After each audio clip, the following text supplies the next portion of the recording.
Anyways, Your camera's not centered. that's all right. Welcome everyone to Studio Time. We're joined today by Sinuous. He's my brother. He also makes videos on, I think just YouTube, right? Or do you post anywhere else? Mostly just YouTube. Yeah.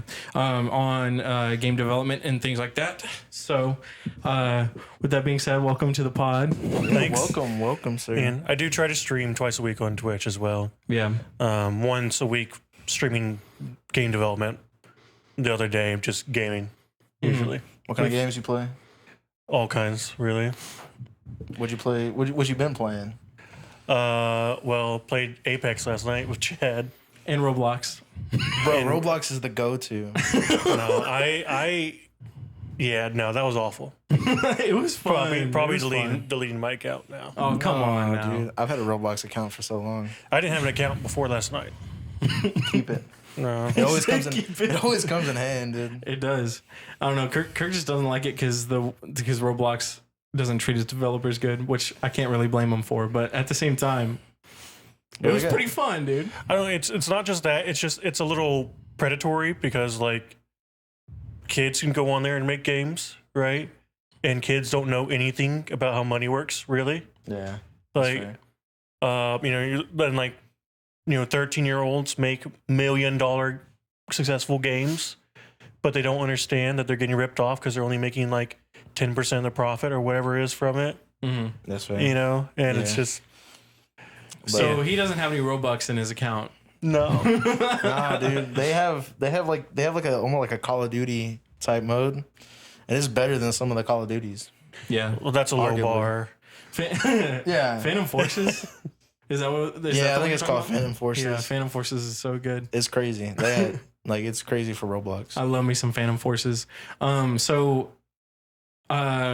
did want to ask Kirk. So you got that Discord? I'm in it, obviously. And I see like a lot of messages go by. So obviously, I see you have an entire tab specifically made for people to like reach out to you and ask about like game development and things like that, and ask you about like issues they've run into. And what's it been like running that, considering that's pretty similar to what your day job is in a way? Well, it's most of the time it's pretty manageable, pretty easy. Some days it's like, okay, I've got other stuff to do. I can't respond to this person.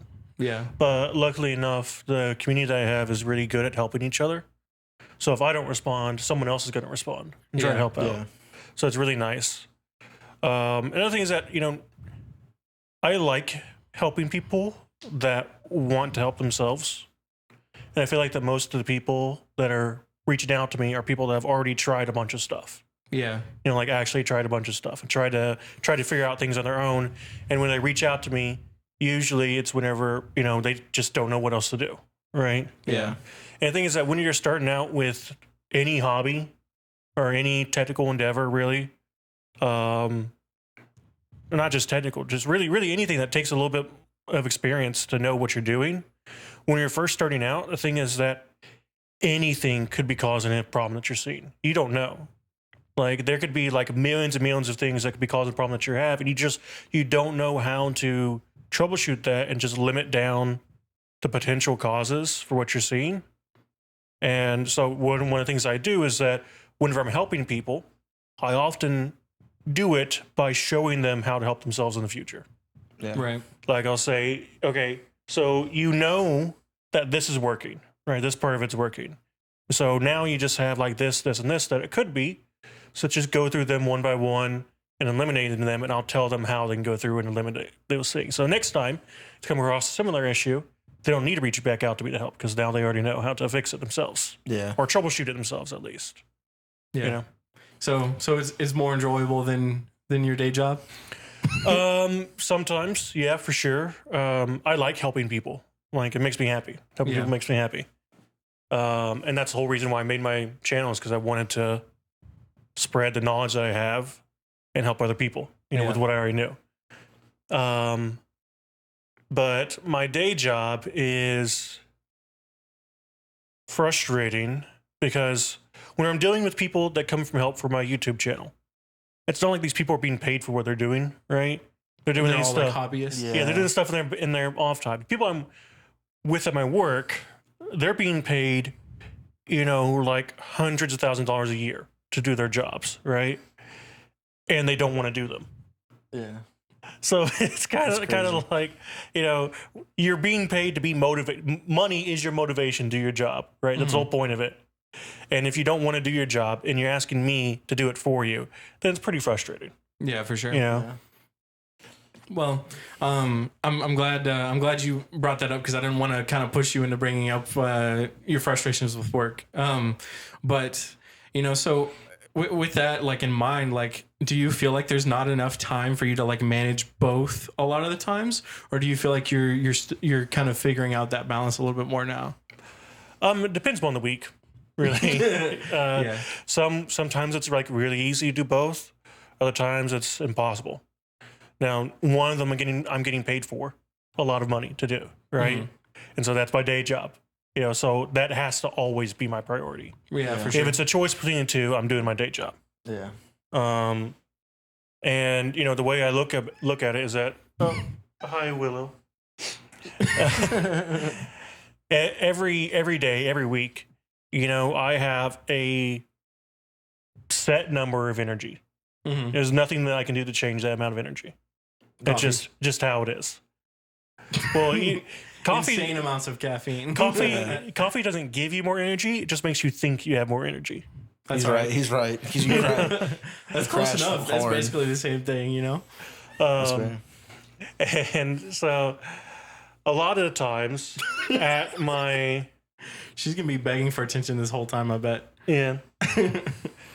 My work can be very mentally draining. I don't do a whole lot of physical stuff, so it's not like I'm physically tired most of the time. It's just mentally draining. But there are a lot of ways that I can go through to like refresh myself and allow me to access the rest of the energy that I have. Because it's not just about whether or not I have energy; it's about whether or not I'm willing to expend it to do something else. Yeah. And so it's all about the motivation, really, for me, is if I'm motivated to go and do what I want to do or not. And the thing is that I really enjoy game development, and I really enjoy helping people. It makes me happy, makes me feel fulfilled. But there's a lot of days where I just don't want to do it, even though it's going to make me happy, right? I feel like there's like kind of a relationship that a lot of people... Dude, you're really funny. Up here, huh? We gotta get him a mic. We gotta get Willow a mic. Yeah, dude, she's got a lot to say. So I feel like that's kind of like a relationship that a lot of people have with like art in general. Is that like everyone like enjoys it. Everyone enjoys like the conversation that it creates in a way. Yeah, you know what I mean. But like the process of getting to the point where it pays your bills and motivates you at the same time. You know what I mean? Yeah, it's kind of hard to get to that spot. Yeah, it's like with Megan, it's like super fun, and I understand like that energy thing because I'll be running on fumes by the end of the week most of the time. Yeah, but because I'm a workaholic, and I'm like, you know what? Let's just throw another job on top of that job, but luckily I'm only at one job in the podcast now. Yeah. But it's like at the end of the day, it's like even though you have the energy and it's like something you're passionate about, and you're like, even though I'm gonna have fun, like writing this song or whatever, I'm just like, I could watch Netflix. Yeah, I could lay here and do nothing. That might be a little bit better, but definitely less draining. Yeah, definitely less draining. One of the things that I've been working on a lot lately, and here's the thing: I have about a decade on y'all in years, right? So I've been where y'all are at right now. But a little bit further down the road, not much, but a little bit. Are there greener pastures? Here's the thing: it's work, right? Yeah. Everything's work. That's all it is. And one of the things that I've been working on is being okay with not making progress, right? It's a really, really difficult thing for me because I always want to be making progress, and I always want to be moving forward, and I always want to be working on the next thing, right? But if you're always doing that, then whenever you crash, it's going to be really bad. I've been through a few of those times where I've crashed and it's been really, really bad, right? Yeah. And I think it's really bad nowadays with like social media and stuff like that, and not even like necessarily like people like posting like, oh, I got all this money or whatever, but we have like there's a lot of people that are our age that are doing like super crazy things, but they just have a different path, and like even between my friends, and they're like I got like you compare, it's a lot easier to compare when you have like social media nowadays. So you're like, man, I need to get another job so I can make some more money. I need to do this so you can progress forward. So it's like it makes it hard for you not to want to like do more. Yeah, for sure. And one of the things I think is like it kind of like ties into like what you were saying about like the social media thing is like I feel like he and I, like Jacob and I, are kind of like heavily motivated to post at least 3 times a day on TikTok. Yeah. And it's so hard. Like it kind of like low key turns into another job because of that.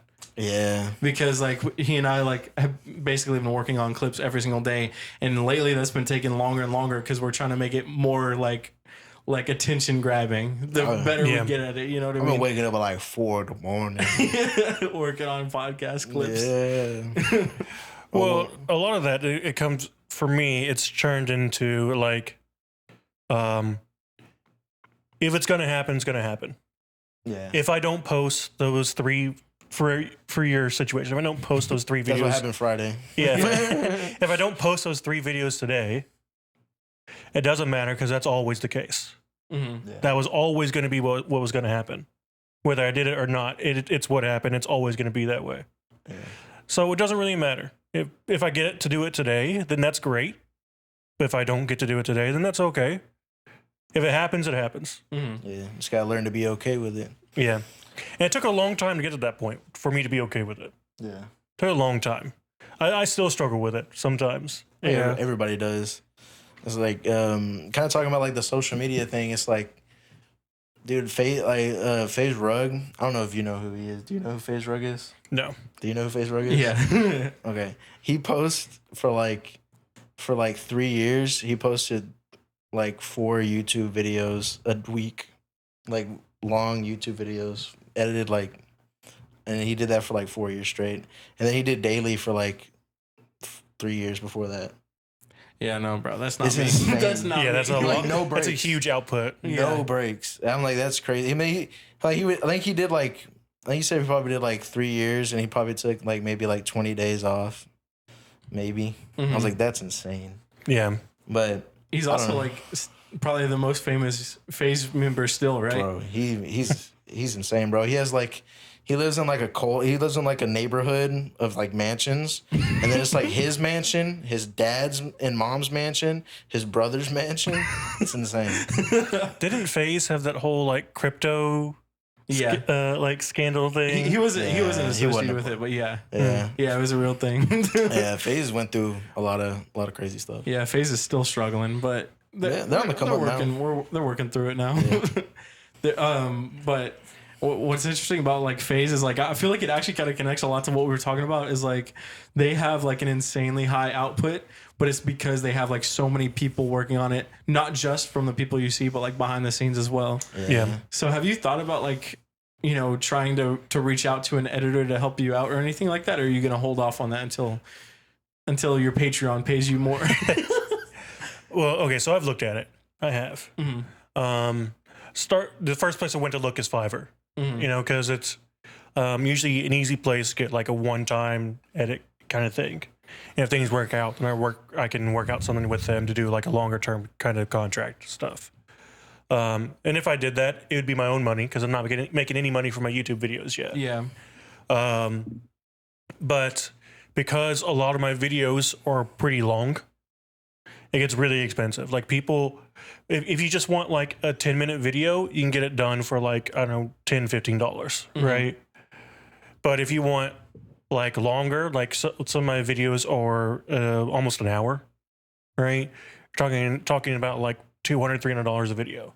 That's Yeah. insane. Which is just not affordable for me, especially for something I'm not making money on right now. Yeah. Well, if you were able to afford that, do you think you'd have a higher output or no? Absolutely. Yeah. Is that what takes the most amount of time for you? Yes. Yeah. Well, it takes the second most amount of time. The first most amount of time is setting up for the next video, because I have to write the code, figure out what I'm going to do, and figure out how I'm going to present that information. I think that takes the longest amount of time, but it's easier for me to do that stuff. The video editing stuff is not easy for me because I don't do it very often, or I didn't do it very often. So I have to learn a lot of stuff. I'm sure there's a lot of tricks to make it go easier for you that I just don't know yet. Yeah. Because I'm not proficient in it. But I do feel like if I had someone that could edit my videos, I'd put out a lot more, because I have video recorded right now. I've only edited half of it. Yeah. Right. Yeah. If I had someone that could edit my videos for me, it'd already be out. It would have been out 2 weeks ago. Yeah. Because it's been recorded for 3 weeks. There's this one guy on YouTube, like his entire channel is just talking about like video editing tips and tricks. Yeah. And I've watched like a lot of his videos, and he goes into like very long explanations about like things you don't even like think about, but apparently is like very important to editing, like how you're gonna portray like this story that like kind of goes throughout your video and things like that. And I don't know, I think those kinds of things are interesting because like it's taking editing to like a whole new level in a way. Yeah. But clearly that's not a strong suit for, at least it's not for me and Kirk. Yeah, I don't like editing that much either. I don't even know I have to click through everything. I don't even know any of the keys. I don't even know any of the command keys or anything like that. In a way, like I enjoy editing because like it's kind of like figuring out how you want to put this thing you've already like prepared together. But at the same time, like, bro, it's a hassle, bro. Yeah. Like even these podcasts, like we do minimal edits for them, and they still like. Yeah, well, for this is mostly like the clips. Yeah. But with yours, like getting set up before is like, I feel like it probably makes it a little bit easier for you because you kind of already have in your mind like how you want to display the information. So you just gotta like, you already know what to get recorded. You already know what you need, and you just gotta put the pieces together. Yeah. So planning out before makes it easier. There's a lot of things that I wish I could do with editing that I can't. Like for the game development videos that I make, there's a lot of writing scripts, right? And there's a lot that you could do to make that a lot more engaging when you're seeing it on screen that I just don't have the time and energy for. Like you'd have to get into like, the Adobe stuff to try and like figure out how to animate words going across the screen a certain way and stuff. And it's like, I would love to be able to do it. I even actually did figure out how to do it and set up something for it. But then I was like, this is going to add like an extra 2 weeks to every video that I make to do it, because so much of my video is scripting. And it's just, I don't have the time for that, you know? Yeah, for sure. I can relate to that because when we first started the pod, like doing the clips, I did like 6 in like 3 hours. And then I like started putting more effort into them. I did like edits where it like zooms in, zooms out. And then I did like things where I would like track like your head. So like if he turned his head, that can't like it would move with his head or whatever. Yeah. I started adding like all my animations and stuff. And then I'll be like, I'll do like 3 in the same amount of time. Yeah. And really doubles the amount of time. But. Yeah, they're surprisingly high effort. So I can't even imagine doing like 40-minute videos and things like that. Or like, yeah, that's crazy. That's commitment. Well, the way I record my videos is much like how, you are doing the podcast right now. I do one take, the entire thing. I just turn it on and I start, I have a little bit of a script, but there's only like a few scripted parts, mostly just bullet points that I want to hit. And then I go through the entire order of everything that I have on there. And then a lot of the times I will make mistakes while I'm recording, but I just stop what I'm talking and then restart my sentence over and then go from there, because I use Adobe Premiere for my video editing. Adobe Premiere has a speech to text function on it where you can pull it up and see like a transcript. And so I can just like select the words and delete the words, and it'll delete it out for me. Yeah, I've seen that. That's like super fancy. Yeah, well, it makes it a lot easier. It makes it a whole lot easier for me because I can also see like how big my gaps are in my pauses and stuff, and delete those really easily. If you know that you didn't make any mistakes and it's gonna be super clean, there's actually a button to just delete all pauses. Yeah. Dude, that's actually really sick. I didn't know that. I think there's also like a thing where you could like, if you actually have like a script, you can just put your script in there and it does all the cutting for you. Yeah. It's really nice. It makes my editing a lot quicker, but it all depends on how many mistakes I've made. Yeah. So when you're like editing your videos, do you end up like spending most of the time like showing what you've created, or I'm kind of phrasing this very badly.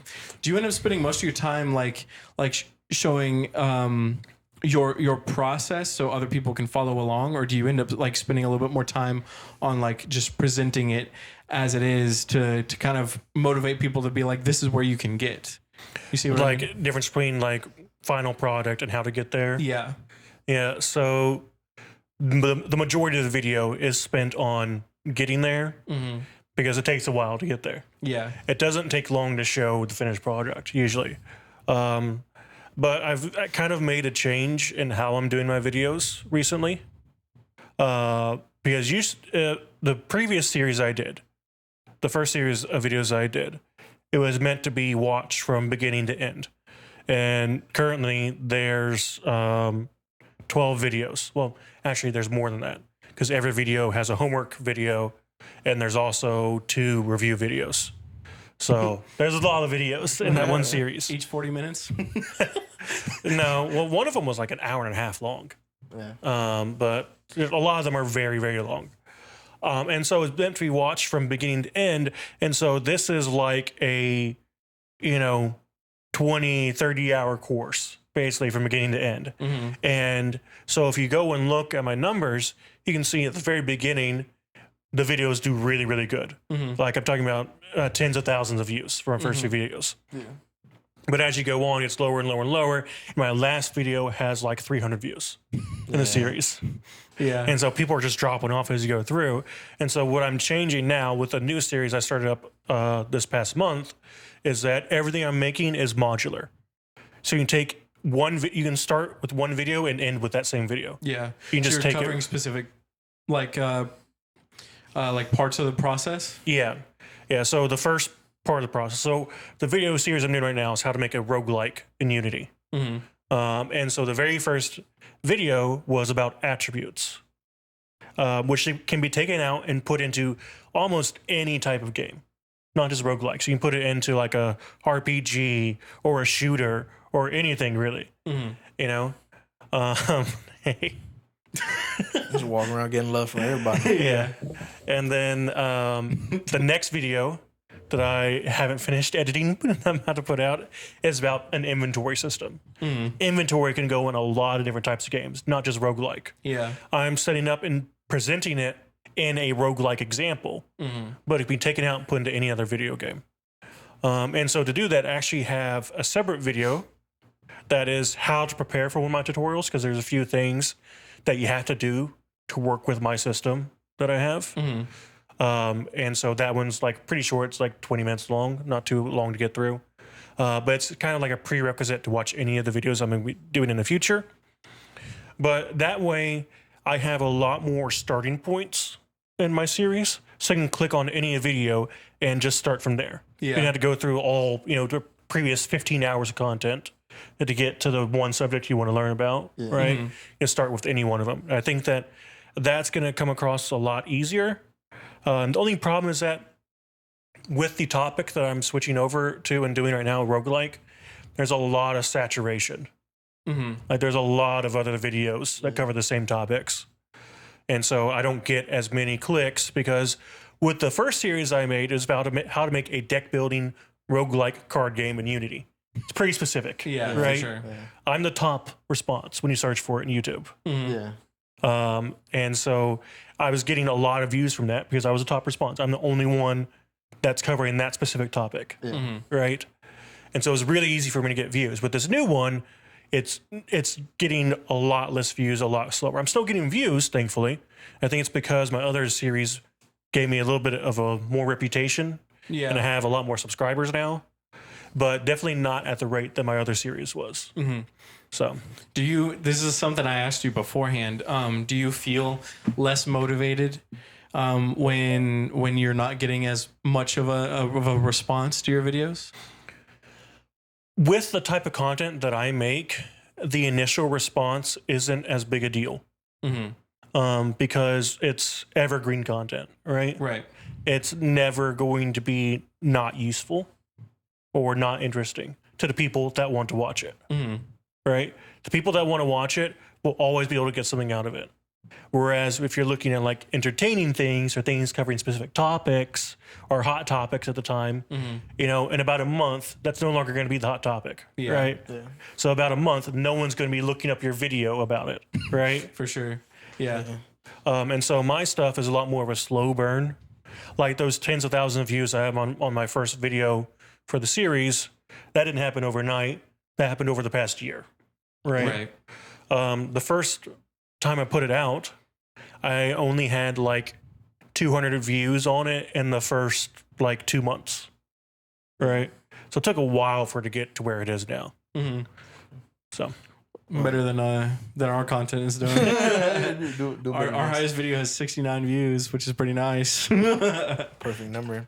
But I had a question for you. So I think it's really interesting nowadays with the amount of information we have on the internet that a lot of people say that instead of going the traditional route of going to like a university and getting a 4-year degree in something like what you teach pretty much, is that you can literally find courses, like full courses online that'll give you the same information, like on YouTube. And I think even like, I forgot what the guy's name, he's a YouTuber, he's a programmer, and he literally said that he learned how to program because all of Harvard's like books and classes are online. yeah.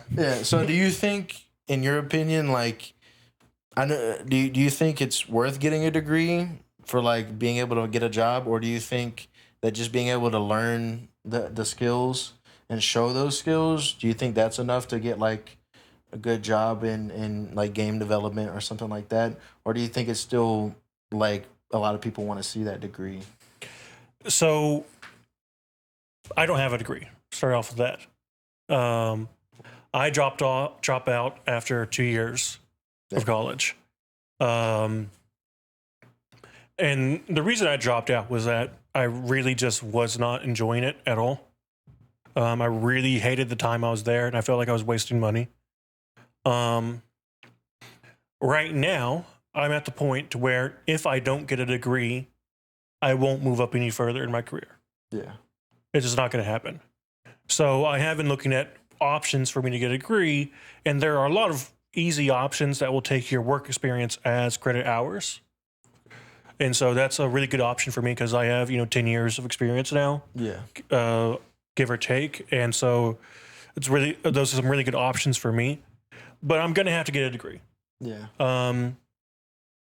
And what a degree is meant to show is that you have experience. Yeah.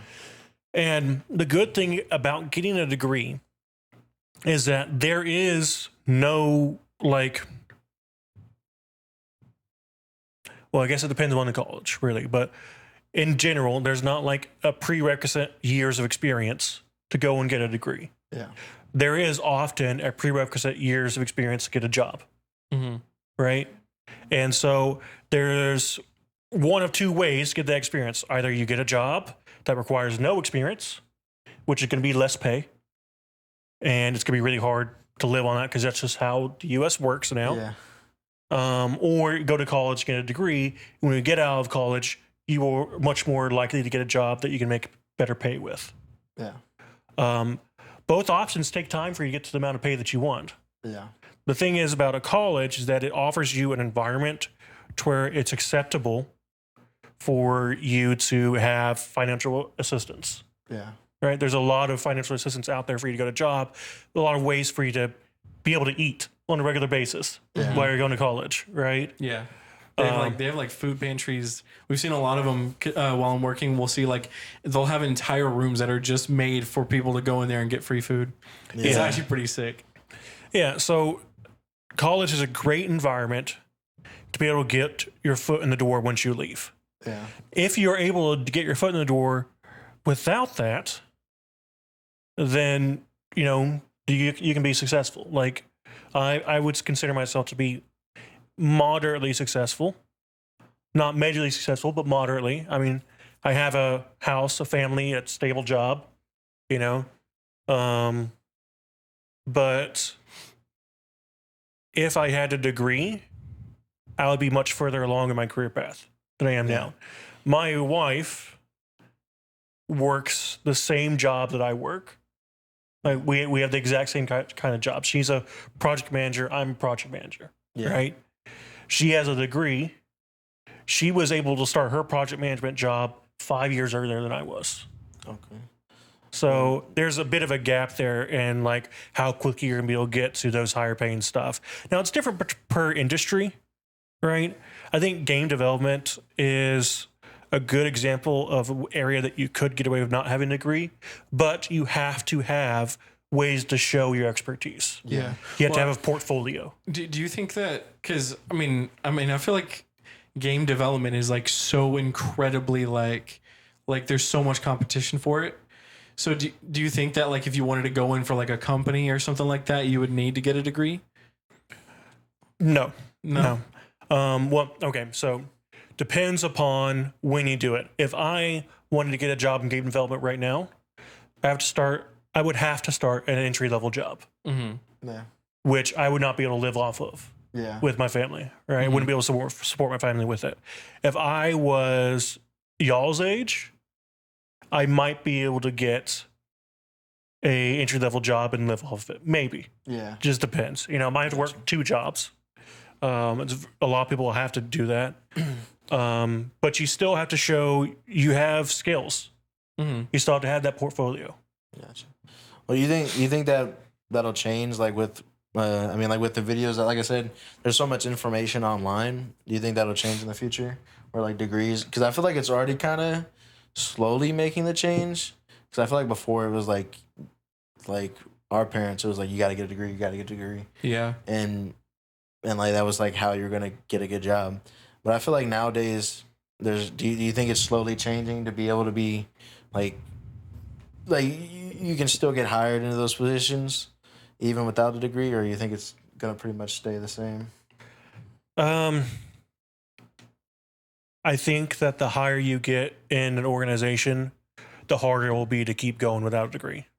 Yeah. I think like I think there's becoming an expectation for a degree, and no matter like what kind of like job you go for now. Yeah, that's fair. Or at least like some kind of like big certification that can be recognized for people to be like, oh, they know what they're talking about. Yeah. Now, I don't think that a person with a degree is any smarter or better qualified than a person without a degree. Yeah. I don't think that. But I'm not the person that's hiring people. Yeah, that's true. You know? Yeah. Yeah. That's fair. In HR, human resources, they are not your friend. No matter where you're working at, they are not your friends. They're not there to pay you whatever amount of money you want just because you want it, right? They're not there to be on your side. They're not there to help you whenever you need help. They're there for the company. Yeah. Yeah. They're there to make money for their company and protect their company. And so I could know that you have the experience and could do the job very well. But if you on paper don't look like you have the experience, then it's a risk for the company, because if you do something bad and you mess up, and then it's back to HR. Why do we hire this person? Look at their resume. They weren't qualified for this job. Why'd you bring them on? You know? Yeah, So it's a risk for them to hire you without them knowing or having on paper that you can look good. Yeah. You know? That's fair. Well, I think there's like a big like political game for like a lot of things, like especially for the town that we live in, because we live in a university town. You can't get a crazy job unless you have a degree with with that university. You get like, if you have a degree at A&M, You have so much clout here. you have insane clout. Yeah, like there's been multiple times when mine and Kirk's dad would tell us about how like he would like meet like random people and they would see his ring and immediately they're friends. Yeah. Like that ring gives you so much clout right now, dude. And like my mom, she was gonna get like a bachelor's in psychology or something like that. I'm pretty sure she was going for a bachelor's. I think she has an associate's, but it's like an associate's here ain't worth nothing. A bachelor's is, I mean, especially in psychology, worth nothing pretty much.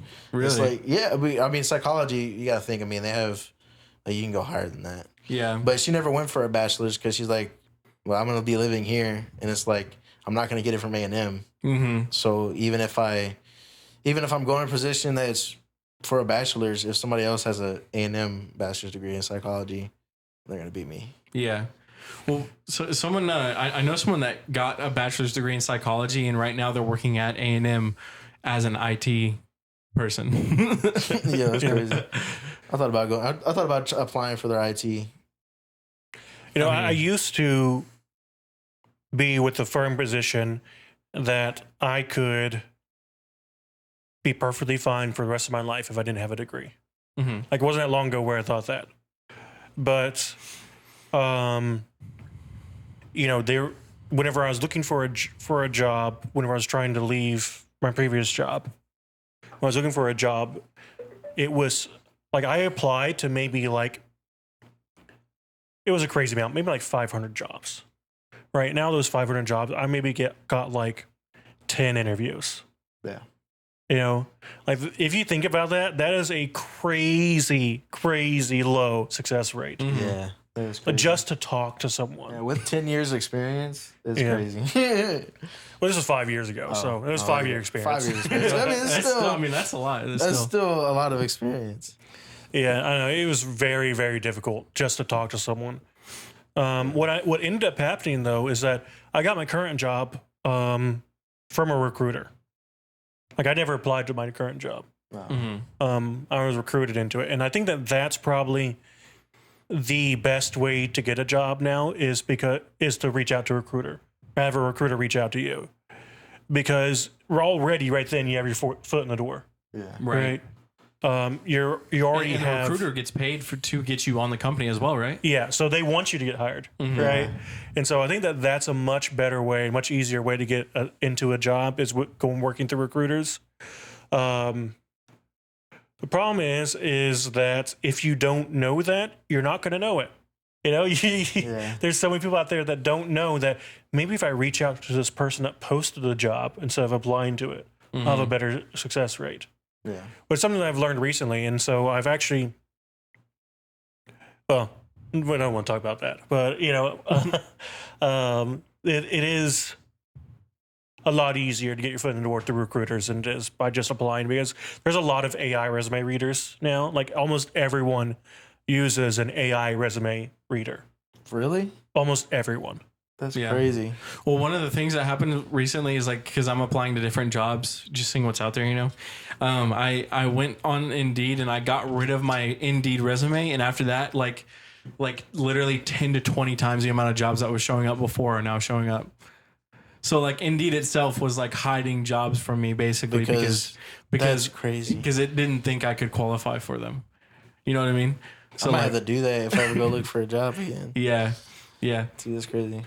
Hello. Sorry for interrupting your podcast. We don't have a sponsor, but we're the sponsors of this episode. If you look at the top of the description of this video, we have a link that goes straight to our album. You should go listen to us. We're kind of gangster. Yeah, a lot of people use this app called Workday. Texas A&M uses Workday. Mm-hmm. I've used it at a lot of different places. And AI resume reading is incorporated in their application process. That's crazy.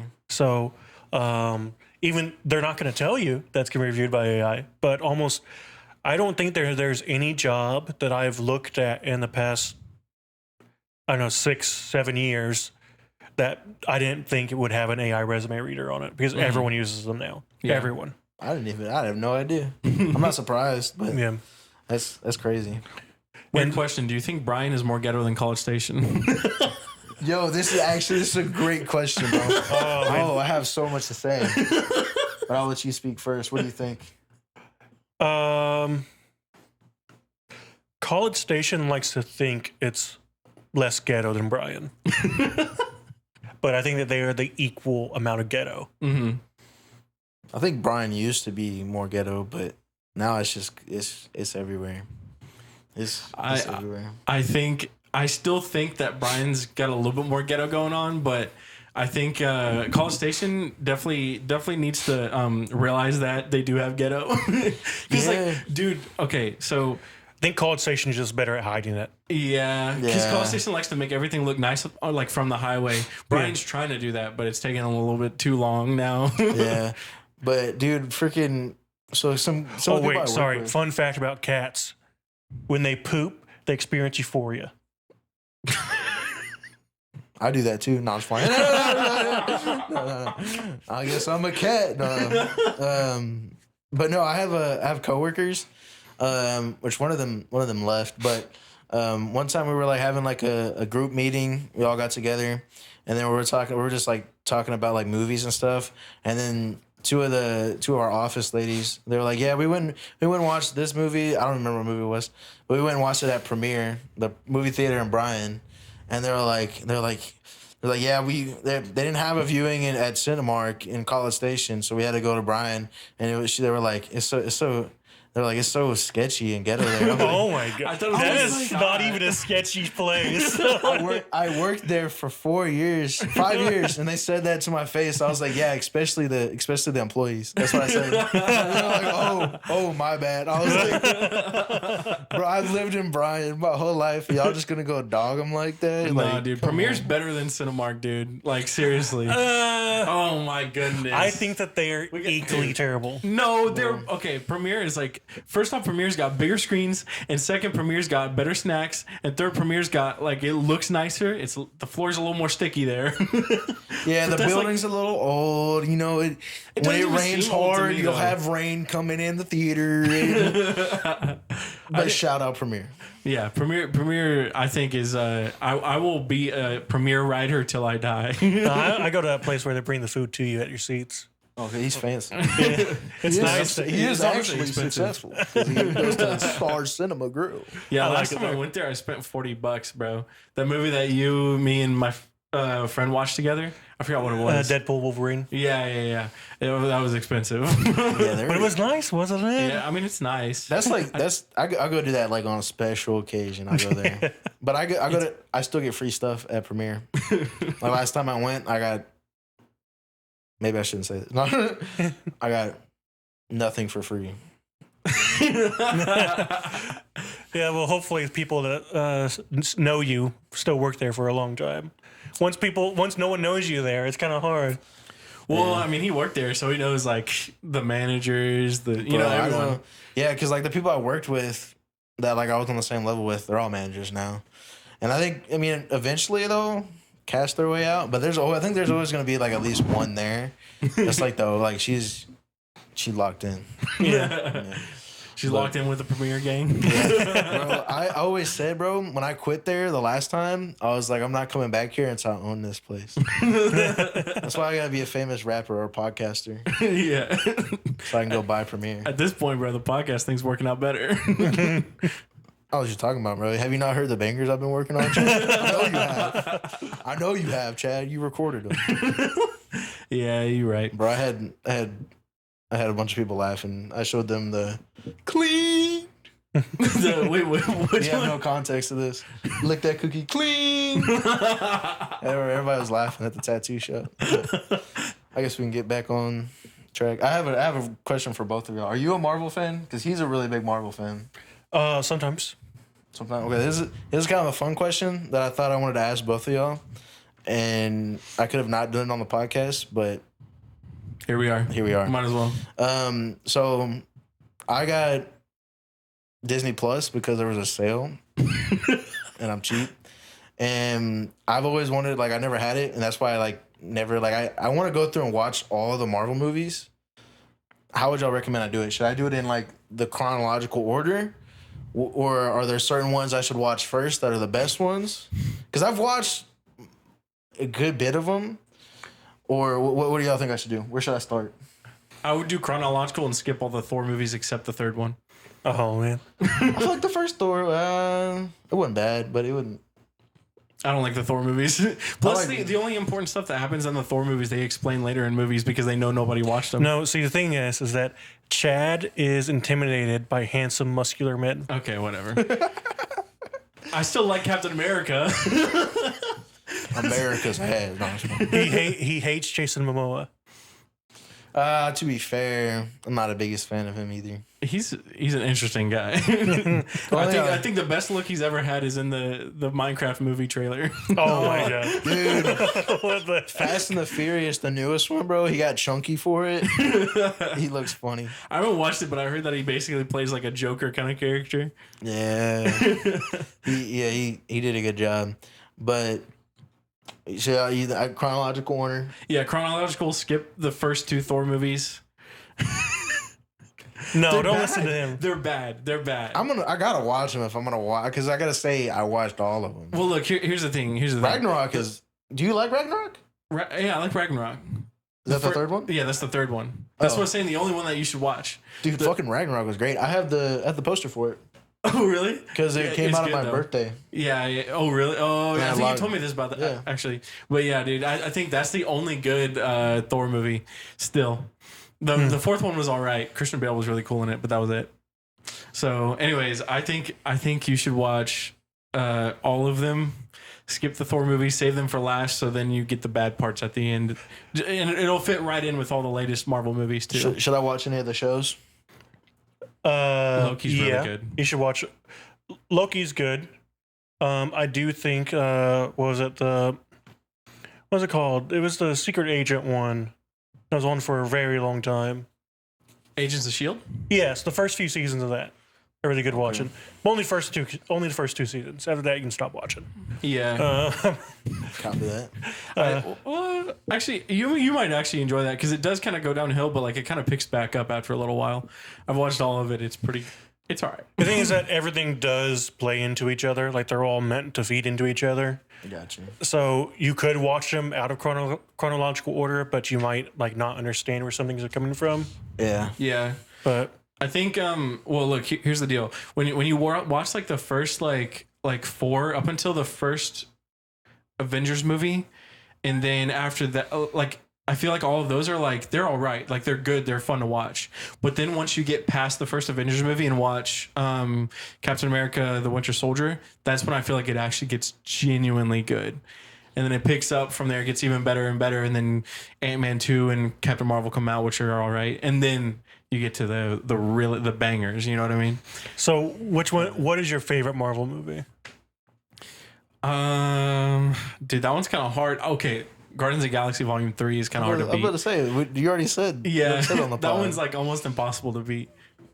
I think that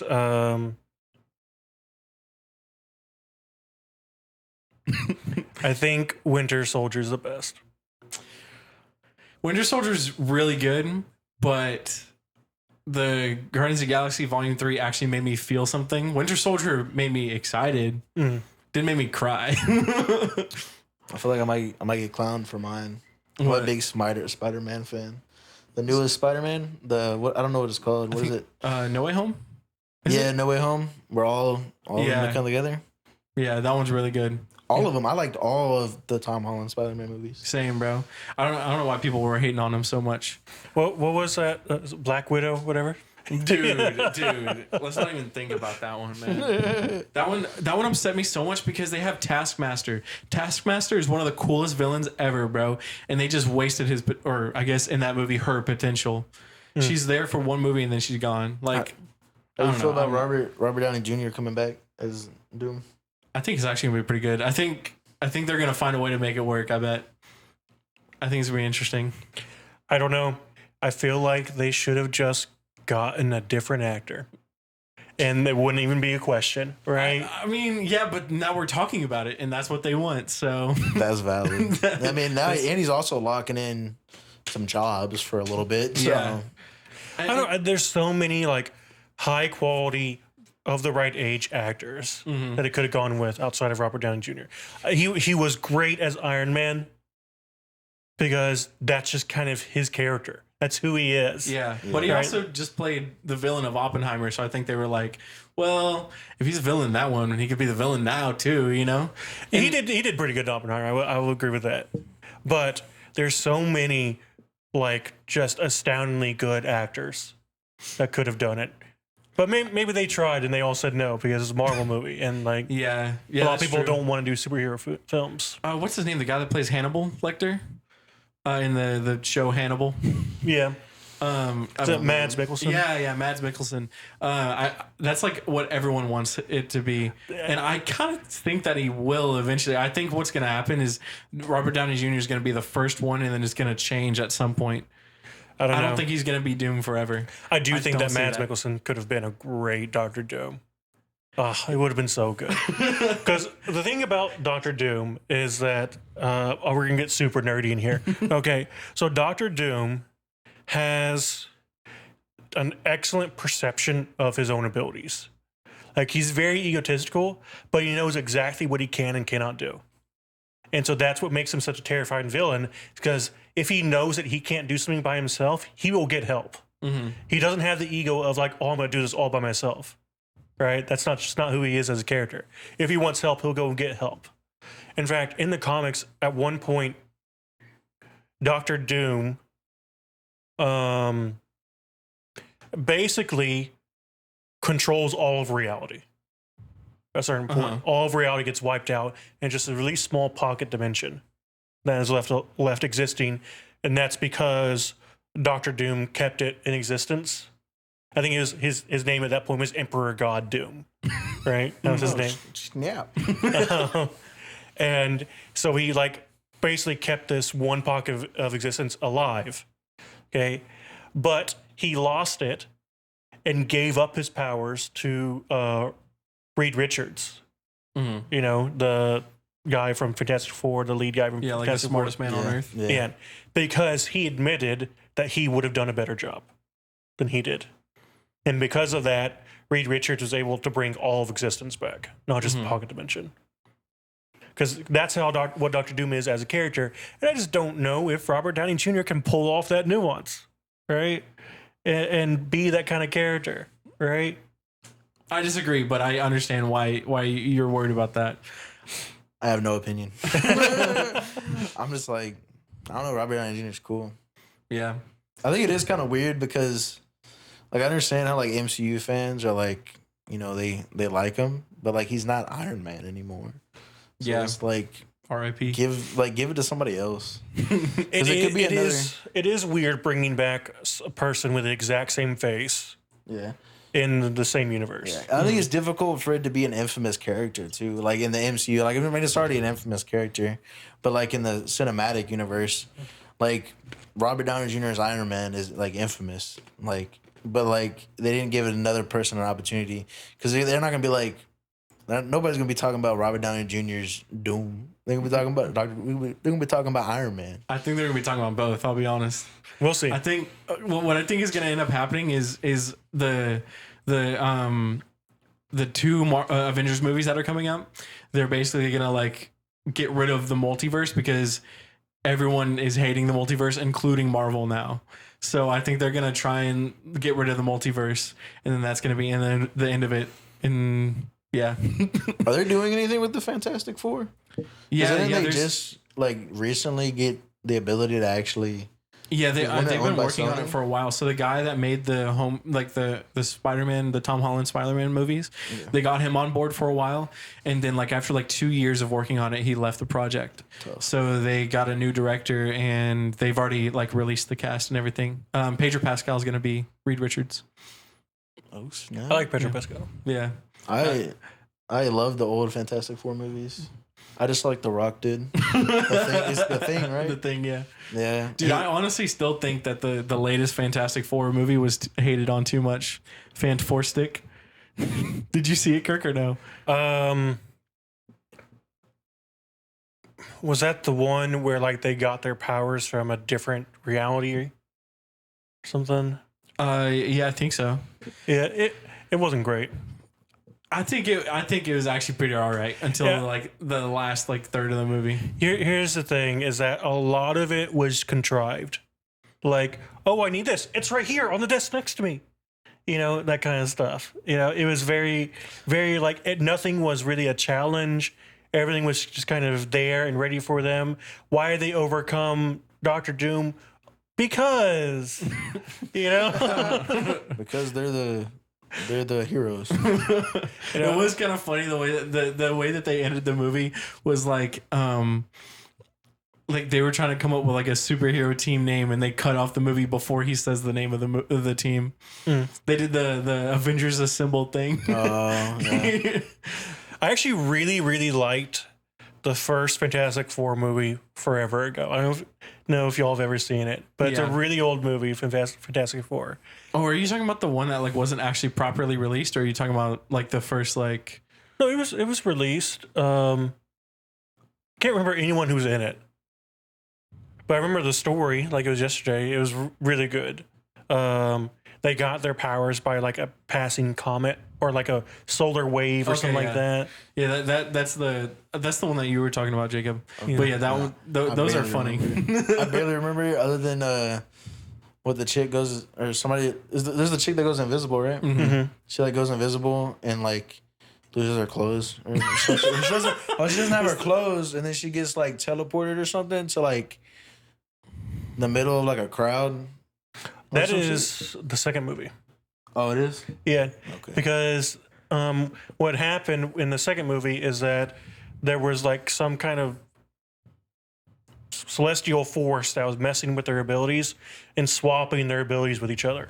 Oh. So she Okay, got I the remember. Human Torch I remember abilities, now. burned off her clothes, fell off the building, and then She landed also goes and lost it. invisible on a bridge and then Yeah. walks through and then accidentally goes on invisible because she's still learning her powers in the first one. Oh, I'm remembering it all now. I have a terrible movie recall. It's kind of wild that the only part I remembered is the one with the naked woman. Except Yeah. except war movies, right? Yeah, except for war. I know some movies. I have my favorites that I can like recall. That's because I watched them like 20 times. You know what? We should, Kirk. What's your top 3 movies of all time? Oh boy. I don't know. I feel like it changes all the time. I mean, that's. I think that currently my number one is Everything Everywhere All at Once. Mm-hmm. That's a really good one. I That is watched that just, at a drive-in theater. it's just an astoundingly good movie. Every time I watch it, I just like it more and more. But I can't get my wife to watch it with me. Why She doesn't not? want to watch it. She says it looks boring. Dude. It's That's hard. crazy, actually. It's hard to get her to sit down and watch movies, though. Like she's always so tired from work. She goes to bed early, and she goes to bed at like 9:00 most nights.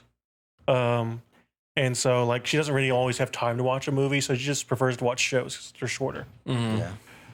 So yeah, Everything Everywhere All at Once is my number one right now. My number two, I don't know. Come back to me. Y'all talk. Okay, well, I mean, we've already talked about this, so I could just say them and then. Okay. So my number 1 is The Suicide Squad, the second one. Number 2 is Guardians of the Galaxy 3, and then number 3, I actually forgot what my number 3 was. Yeah, I would say I'm like my list is gonna be like completely different than the last time we did it. Except for a few. I'm definitely still sticking with those top 2 though, because I love those movies, bro. You said Knives Out last time? Yeah, Knives Out. Dude, that movie's so good, bro. Actually, did I say Knives Out too? Because I like the second one more usually. It's more fun to watch. But the first one I know is objectively better, like as a movie. I don't know. Yeah, that's fair. Mine, my number 1, Hacksaw Ridge. Great movie. It's a war movie. Have you watched it? Yes. Yeah, it's pretty good. He didn't watch it. He hadn't Yeah, I watched still it. haven't watched it yet. I need to. Great movie. It has romance, drama, it's action, war, everything you ever need, and a little bit of comedy in there. Does it have a cat jumping out of the windowsill and staring at everybody? And it addresses a lot of different issues, political and it's a true story. Great movie. And Andrew Garfield did a great job as the main role. But my number 2, Billy Madison. Billy Madison. Yep. Such a Wait, did goofy you say movie. this one last time? I think I changed it. It was Okay. another, I think I said Happy Gilmore, or I think I said Happy Gilmore last time. But I'm gonna say Billy Madison because I think that's like the Billy Madison, which is crazy. That is my first Adam Sandler movie I've watched. Because I was probably like 7. I was probably in kindergarten or whatever grade he went to. But the Back to School song, I gotta sample that. No, You probably could. but that one, and then what did I say? Murder on the Oriental Express. I think that's what it's called. Orient. Orient. Yeah, Orient Express. Aren't they doing like a I think Brian High is like having their own show of that pretty soon. Oh, really? Yeah. Well, better not to go see it, otherwise you won't like the movie anymore. That's fair. They'll probably ruin it. But I don't know. All right, so I'm gonna do my top 5 because I Okay. can't do just top 3. Okay. Okay. to be fair, we Alright. did 4 last time. Did we? So yeah, next it's is Mount Oppenheimer. Rushmore. I think For number 2? Oppenheimer's my number 2. I haven't watched it. And then Mid. my third is Godfather Part 2. Mm-hmm. And then my fourth is Akira. What's that? It's an old anime movie. Oh, okay. And then my fifth is Saving Private Ryan. I a good actually one. watched a video about Saving Private Ryan recently. Yeah. And so like a lot of it is like obviously fake, but there's like so like the origin of the story is real. Like it's it's 3 brothers and 2 of them died, and Yeah. anyways, but what apparently in real life, after they got him out, they found out that one of his brothers that they thought died actually escaped and then came back, and then he was fine. So That's crazy. Yeah, That's that cool. is pretty crazy. That is crazy. I have to change one of mine because I just remembered what it was. Instead of my third one, I'm gonna do Karate Kid original, first one. Yeah, that's a nice movie. It's it is very, very like 80s movie. Like it is. But my thing, I rate my movies is like the rewatchable, like how many times I can watch that movie. I've watched that movie so many times. Yeah. Same with the other 2. I would highly recommend watching Akira at some point if you like anime at all. But I would say the story is not its strong suit, but the animation is. Yeah. Okay. The animation is so good. If we're talking about ones that like should definitely be chill, brother. If we're talking about ones that you should definitely watch, I think Everything Everywhere All at Once is definitely worth a watch. You've seen it? I think I've seen it, but it was like when it came out. And I don't really remember. It's so good, bro. I'll have to rewatch it. It's kind of got everything like how you're talking about. It's got romance. It's got like family. It's got like, it's got everything. Yeah. Everywhere All at Once. It's so good, bro. I remember when it came out in theaters. I think I was working there. I think it's also got like the right amount of corniness to it as well. And it's funny, dude. Yeah. It's a funny, sad, low-key depressing. And it's pretty profound too. Yeah. It's a thinking piece. Like I think it's the right way to do multiple universes. Here's the thing. Here's the reason why the multiverse isn't working for Marvel. Because when you have a multiverse, things start mattering less and less. Oh, this person died. Bring them from another universe. Yeah. You know, they literally did that in the What If series. They literally like moved was it like Black Widow or Captain America or whoever from one universe to another in the What If series. They moved all of them. They moved like an entire team. No, I mean like permanently.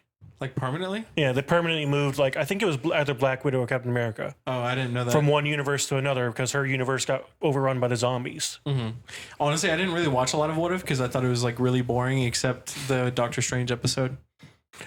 I don't know. I think that they did pretty good coming because it was like sort of like a backstory to their finale every episode. Yeah.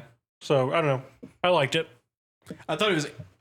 I don't know. I thought it was okay. So I'm not saying you it's bad. should try watching What If, but only after you get a decent way through all the movies. Okay. Yeah. Gotcha. Do you want to do TV shows? We haven't done TV shows yet. I'm Ooh. so down to do TV shows. Actually. Top TV shows? Okay, so this is something it's a segment. Okay, that I forgot that we did top 4. It's called Mount Rushmore. It's your Mount Rushmore top 4. Yeah. Okay. So it could be, you could top 4 take it shows. like the most influential to you or most influential to like TV. Yeah, however, which way you take it. But Oh man. Okay, so we're starting at the bottom and going up, right? However Yeah, you want to do it. All right. We're starting at the bottom then. Okay. All right. Here's the thing. I'm a huge anime fan. I've watched I've probably watched more anime shows than I have watched non-anime shows. To be completely honest. A lot of people have, honestly. And I think that Hunter x Hunter is a must-watch for sure. What about that game season? What? The arc where they go into a game. I think it's a pretty good season. I really enjoyed it. I know that not everyone does, but I really enjoyed it. I got so bored watching it that I stopped watching the show. Have you watched very much anime? Yeah, I mean, I've watched a few like main ones. I've watched Naruto, not all the way through. I've watched most of it though.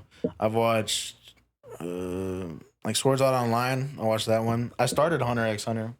I didn't get that far into it though. Yeah. Okay. So Hunter x Hunter, for anyone who doesn't know, it's a story about two kids that basically learn to fight and grow more powerful and just explore the world. But it's really more than anything, it's about their friendship with each other, and it's really, really good. It's really, really worth the watch, especially all the way through, because the author who wrote it, he gets really bored of certain genres pretty quickly.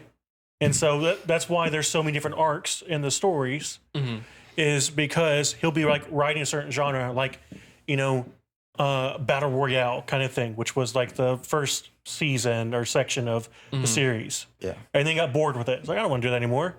So next it was like, oh, let's do power levels and fighting each other. And so he had climbing the tower, where you like fight different people on different levels of the tower. And he's like, all right, I'm bored of that now. Because they don't even go to the top of the tower. He's like halfway through. He's like, okay, I'm done with this. Move on to something else. Well, there is something. My favorite thing about that show is there's one character. It's the brother of one of the two main characters, who is the biggest nerd. He has like anime posters, anime figures everywhere in his room. He moves his glasses up and like snorts a little bit when he does it. Dude, it's so funny, bro. And he's apparently a world-class assassin. So there's that. I'm gonna have to give this one a second try. I probably watched like the first episode and then I didn't continue watching it. But I'm not the biggest anime watcher. It just has to grab me and I watch it. Okay, so what's your number 4 show? My worst, or we're starting from the bottom? Yeah. Well, it's not your worst. It's still like what's your top 4? Okay, so we're starting at 4.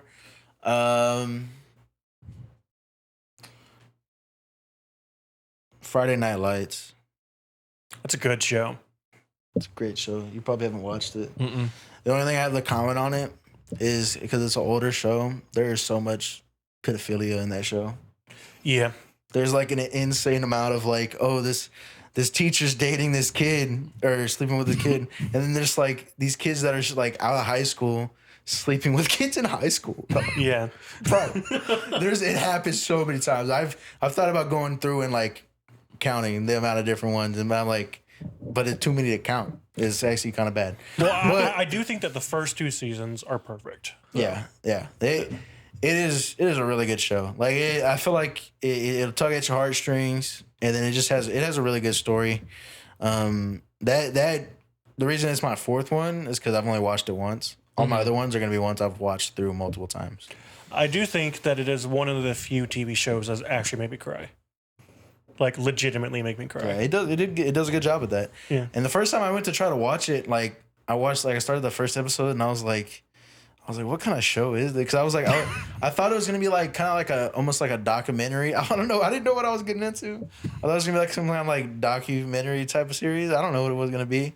And then like I was like, I'll go give it another try. And then I was like totally not what I was expecting. And then, dude, she's about to fall so hard. Fun fact about the show is that in one of the episodes, the crowd is Brian High. Actually? Really? Actually. Really? No way. They recorded the crowd at Brian High for one of their football games. And that's in one of the shows. Because the same colors as their team. Oh, I didn't even think about that. Yeah. Dude, that's pretty cool. That's pretty dope. I didn't know that. That's all. That makes it even better. Yeah, it was like a big deal. It was when our sister was in high school, actually. Oh, really? Is she in it or no? I don't think so. No, I don't think so. My 4 easily goes to Psych. Psych. Okay, look. Ooh, it's- I've it's- watched that one. It's so good, dude. I That's love it's that. anime. It's Whoa. no. It's I'm not thinking of anime. a different one. It's so funny, know but what you're like, talking bro, about. it's so good. And like the reason why it goes in my number 4 is because like I'll be honest, I have so much I literally have Peacock just so I can watch the show. Because I have so much sentimental value attached to that show, dude. Literally nonstop reruns when I was growing up, dude. Like, I love that show. But it goes in number 4 because, like, the story is, like, a hit or miss sometimes. Once you get in the last, like, season, I'd say, it probably gets, like, the weakest. But before that, like, right before the last season, the last, like, 3 seasons are just bangers after bangers after bangers, dude. Like, dude, it's so good. But, yeah, so that was easily a number 4 for me, bro. Anyways, Kirk, you got a number 3, or are you gonna? Oh man, I'm still trying. I'm still trying to decide between like a few for my number 3. I'm surprised you weren't like ready to trash on Psych right there. But no, I like Psych. I've watched Psych all the time. I still watch Psych all the time. Really? I mean, I knew you liked it, but like I thought that you were gonna be like number 4. Yeah, I only ever like I'm only ever just like watched like episodes here and there of it. But it's a good show. Yeah, I love Psych, bro. Dude, I literally, my best friend, like, he came over here, like, I don't know, it was probably like 2 months ago or something. Literally, the sole purpose of him coming over was so we could binge the show. Yeah. It was pretty great, dude. All right, so my number 3, the show that I actually don't think a whole lot of people have watched, and I don't really know if I would even say it's an amazing show, but it's a show that I really enjoyed watching, and it's Legion. I feel like I've heard about that. Have you told me about it or no? So it premiered on FX. It's actually a Marvel show. It is. So the main character in it, is actually Professor Xavier's son. Is that the one where they have that huge dog that teleports them places?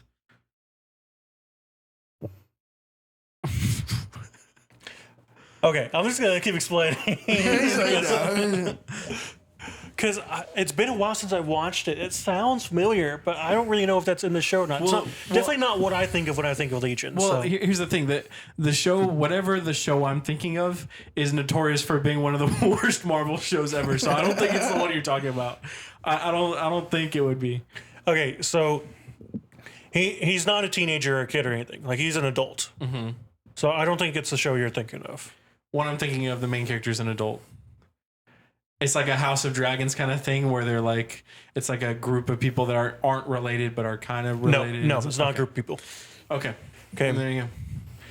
Imagine if the most powerful mutant in existence was insane Mm-hmm. And that's what That's whole the show. is. Okay. and had multiple personality disorder.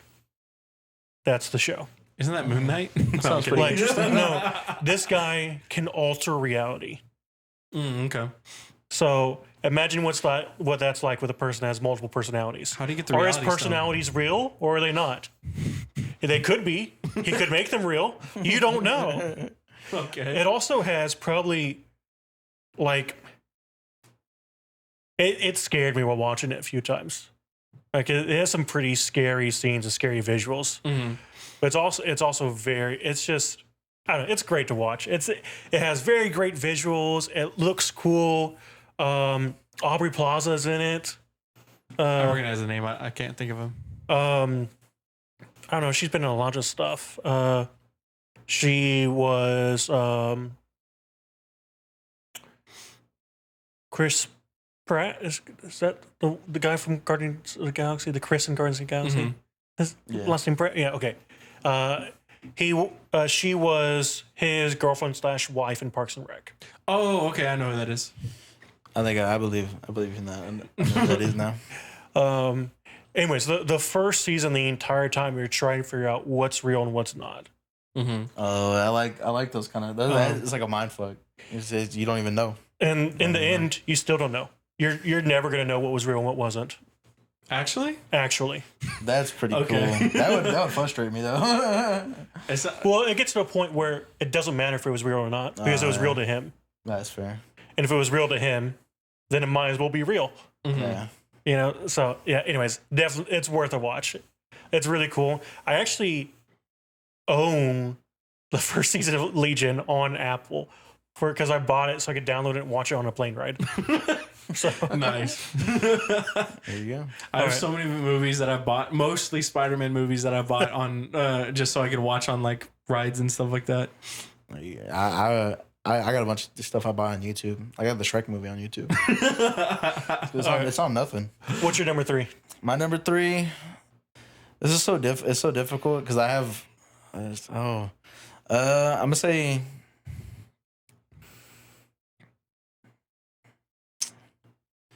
say. Prison Break. I think Okay. I've heard about that. Have you I've watched never it? watched it. I have. I Yeah, watched yeah. like the first half of the first season. Okay, the first 2, maybe third season, they're good. I can say as it being one of my top movies, I haven't even watched like the last season. Yeah. I've rewatched the first few seasons 3 times.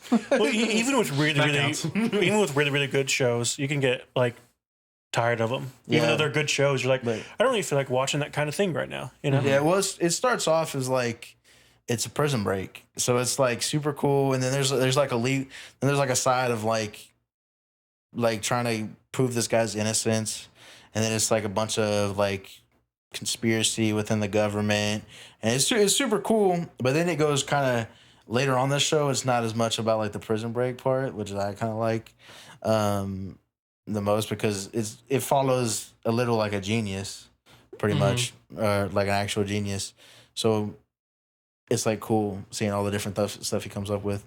But like Loki, the first season or the first 2 seasons, it's kind of goated because he's like a engineer. The main character, he's an engineer, and his firm designed the prison that he was in. So it's like he also went in there prepared. Like this is how like awesome he was. He went in there to break out his brother because his brother was wrongfully he was framed for murdering the vice president's brother. Okay. kind of crazy. But he only had so much time to get him out because he was on death row. So he literally tattooed. He hid because he couldn't memorize. He's a genius, but for some reason he couldn't memorize like the Like blueprints. the floor plan of he couldn't memorize the blueprints of it. So he literally hid it in tattoos. Hmm. He drew tattoos and pretty much hid it where he could read it, but it wouldn't be obvious. Yeah. And he's like completely tatted up. So it's kind of weird because it's obvious. Like what the fuck? Like what is he doing? Because if you look at him, it's like he goes from being like a head of an engineering firm, to getting completely tatted in like a week or like 2 weeks, and then he going commits a crime. going to a bank and just like pretty much because he knew like to be able to go to prison, he would have to fire the gun. So he just goes in there and just shoots the gun in the air and then gets arrested. It's like, it's pretty obvious. And then eventually they figure out they're brothers. And then it's like, it's even more obvious now what he's there for. Yeah. But great show. Bro, if you haven't, you should play this game called The It Takes Escapist? No, A Way Out. I played it. You played it? That with my buddy Chase. We played it because it's a 2-player one, isn't it? Yeah, it is. It's a Dude, great that game. game's so much fun. fun. Who won the 1v1 at the end? Chase did. He's Oh. he's unreal on video games, so I can't beat him on anything. But Did y'all replay to see the other ending or no? I believe he did, but I'm gonna be honest with you, I don't remember the story too much because I'm goofy. The game has 2 different endings. One of them is amazing. The other one's kind of lame. I want to say we just watched like the other one on YouTube. Oh, okay. Yeah. So my number 3, and the thing is, like, I was kind of going back and forth on this because right now I'm watching The Sopranos, and it's actually really good. Like at first, like I was like, this show's so mid, like it's like boring. And then after I got all the way through the first season, I was like, I can't stop watching this, bro. I'm like an addict now. But anyway, so I wanted to put that there, but like I think I can't put it there because I haven't finished it yet. I'm only on the 3rd season. But what I am gonna put there is Cyberpunk, the anime that they put on Netflix that I don't remember the name of, the Edge Runners. Cyberpunk Edge Runners, because that has my favorite ending to any show I've ever watched. and like I can't even like describe it's so simple, like the ending of it. And I don't want to like spoil it because I think it's worth watching. But like the ending, just like it hits, bro. Like there's so many things that come together all at the same time in that moment, and like it like you feel it, bro. And it's so good, man. I could talk about that show for hours, man. And like the way it like ties into the game, like I still haven't actually properly played Cyberpunk yet, but like Kirk was telling me, there's like a lot of things that are like in the games that it's like kind of like because the story comes right like before the game happens, right? No, actually, it's like I think like 5 or 6 months before the game starts. Yeah. So it's like It's right pretty before. close. Yeah. I haven't watched the show or played the game, so I have no idea. Like I said, I haven't played the game, but I still love this show, bro. It's so good. Well, But you've got to get the DLC. You have to because it's like $40 for No, a game. I haven't even played the main story for it yet, bro. I think that the DLC for Cyberpunk might be the second best add-on to a game I've ever played. The first best being the Elden Ring add-on. From what you've told me, it sounds like the DLC is better than the actual base game. Well, wouldn't it like when the game came out, it was so buggy? Like, Yeah. The release was terrible on it. That's all I Unplayable. remember about it. Mm-hmm. Because like all my friends that got the game, I didn't really care for it, but I didn't really play. I don't really play. Didn't have the chance to play it, but the friends that did get it, they literally waited like a year to actually go through and play it Yeah. because it came out and it was like it's too buggy to play. Well, my cousin, like he pre-ordered it like when it first came out as a pre-order, and he had the only console he had at the time. I think he still.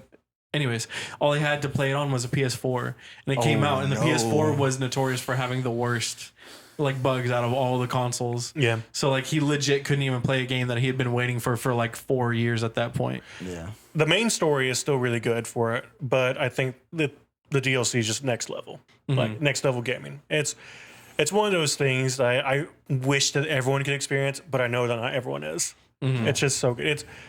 I don't want to get into it, but yeah. Not as good as Roblox. Oh man. yeah, bro. You ever go through and just do the scary stories, man? They're pretty cool. They Have have you like, ever gotten like done the tax fraud tycoon? Like Okay, bro, so rapper tycoons kind of goated. that's like triple next level gaming. Bro, I go try hard in those tycoons. I feel like it's my actual life. If I went as hard as I did in real life, our podcast would be having a lot more viewers. No, I think got some work to do in real life. We should make a game on Roblox called Podcast Tycoon. Make money off of that, and then put like promos for our podcast in there. Bro, we should, bro. We could make like Fortnite streamers and YouTubers, they have their own maps, bro. They like some of them make more money off the maps than they do like their videos. Yeah. We might have to make a Roblox map when we blow up. Just saying. So, have you decided your number 2 yet, Kirk? Game of Thrones. Okay. Even with I don't think I need to talk even about with the last 2 seasons. It's still probably one of the most influential TV series to come out in the past decade. Okay, yeah, Yeah, that's true. I don't think we don't need to say anything, but I haven't watched it. But Regardless of what you think about how it ended, and I just still don't think the ending was that bad. Like people say it's like the worst ending ever. I still don't think it was that bad. Like it wasn't a great ending, but it wasn't that bad. The thing is that I've talked to you about this before. My metric for judging something is if I personally enjoyed it. And I enjoyed it. I enjoyed watching the ending. I don't care if people hate on it. I enjoyed watching the ending. So it was good for me. But the thing is that it has changed the way that people make and look for TV shows. Like it has changed the industry. yeah, So I think that it's just worth it for that alone. It was like one of the first like top streamed shows of all time, right? And top pirated shows of all time. I believe it. Yeah, because it was on HBO and like people just didn't want to go through the effort of trying to get HBO. Yeah. So I actually bought the first season of Game of Thrones because it came out when I was still in high school, and mom and dad obviously were not going to let me watch that because our parents are strict. Yeah. And there's naked people all throughout the show. Boobs and penises and asses all over the place. Mm-hmm. So, anyways, I actually bought it All a man could want. on iTunes. And lied about my age and everything. Bought it on iTunes Sneaky. and watched it through there because everyone was talking about it. I was like, all right, I gotta watch it. Everyone says it's great, and I love fantasy stuff. So I was like, all right, let's give it a try. What do you think of House of the Dragon? So my wife and I were watching it together, and we stopped watching it because of the birthing scenes being just so hard to watch in the first few episodes. Yeah. Like, all of them were just so hard to watch. And my wife was pregnant at the time. Yeah. Oh. So, there are no good pregnancies in the first episodes of House of the Dragon. So, Yeah. Makes sense. I think it's worth giving it a watch, but maybe skip the last scene of the last season. Anyways, Your number the two? first season, I mean. My number 2. So this is, I'm having a battle in my head right now because I have one that's very controversial that I think would be like not funny to say, but like a lot of people wouldn't put there, and it would definitely be in my top 5. But I'm tempted to like put it in my top 4. Do it, bro. Send it. All right, Riverdale. okay. No, here's the thing. Y'all probably haven't watched it, but you know what it is. No, I've watched it. You've watched it? Yep. I've watched it as well. Oh snap! Now, I'm here's glad the I thing. said it. I'm glad I I said would it. never deign to call it a good TV show. Though. So, Okay, It's let fun, me though, explain. The first few seasons are good. It gets kind of wild at the end. I've watched all of it. I've watched all of it too. So I've rewatched like the first half probably like 3 times, and then I've watched the full thing through like the last few seasons. I watched them I finally like watched it all the way through with my girlfriend. I watched like the last few episodes. It kind of gets really crazy later on, but I watched 2.5 seasons, and the main reason why I watched it is because you kept telling me to watch it. yeah, I love the show. I like even like bro, I be seeing clips and it makes me want to go fucking rewatch like the other seasons, like the early seasons, because I'm like I know everything's gonna happen, but I don't know. I just like it. yeah, I mean, it is a wild ride. Yeah, I think but it's also Riverdale is proof that brain rot happened before TikTok. So what are you saying about me, Chad? That's funny. No, I like watching it because it's just chill. Like also like there's some bad. I can't say that. well, look. I'm not saying that it's that. They got a good cast. The with show- a good plot. They got a good cast. Yo, okay, actually, Cole Sprouse was why I started watching that show because I like Cole Sprouse. I was like, You watched him in Sweet Life? yeah, I was like, bro, look, I found out he was on the show, and I was like, he hasn't done anything since Sweet Life. I was like, I gotta watch it, and I stayed for the other characters. No, I'm just playing. I was like, I watched it. I like Jughead's story. That's why I watched it, low key. But I don't know. It's just a good watch. Yeah, it's when I say brain rot though, I don't mean that like. I just mean that like the show is like fun to watch, but like I don't know how to. It's like a guilty pleasure for me. In a It way. is. That's why I almost didn't want to mention it, bro. It's a CW show. It's a CW show. That's what bro. If you've watched any CW show, then you know what it is. Yeah. Like it's a CW show. It's a teen drama. it's a little teen bit more drama. raunchy than most CW shows, though. Yeah, Okay. it is. But I would never say that's not worth a watch because it can be entertaining to some people. Yeah, like me.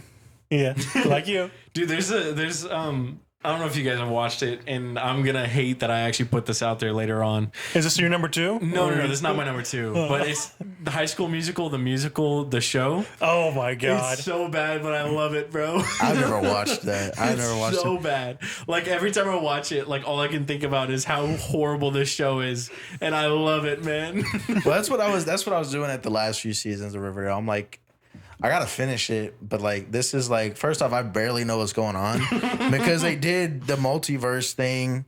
They did a multiverse thing pretty much, and it was just like, but they were really, like the first few seasons where it was like serial killers and like a town, like a small town with a murderer, and then I think like the first few seasons, that's what it was, and then like teenagers being fucking finding out who did it. It was cool. I liked the first few seasons, Pretty but Little then Liars. they added witches, like Sabrina the witch or whatever. She made like an appearance on it or whatever. But then they added like actual like witch stuff, like them doing like spells, and they did like multiple realities. Apparently, bunch of crazy Sabrina is like a lot of people's like top like I've watched 3 the favorite show. shows of all time. I've watched it. It's pretty good. It's not bad. Yeah. Anyways, so my number 2 easily goes to Daredevil, easily, because the 3rd season of Daredevil, I think, is literally perfect from beginning to end. I think it is the most perfect season of any show I've ever watched, and the only thing that sucks about it is you have to have like context from like the first 2 seasons. I think the first season is really, really good. Second season, it's all right. And then they have like this huge crossover part where the Defenders, where they brought in like all of the Netflix Marvel characters into one show. Yeah. And that was all right as well. But then the 3rd season of Daredevil starts, and literally just all the way through, like I can't explain how much I love that, dude. It is so good, bro. I could go on. So I should give it a watch. Yeah, I think it's worth it. I bro. started it.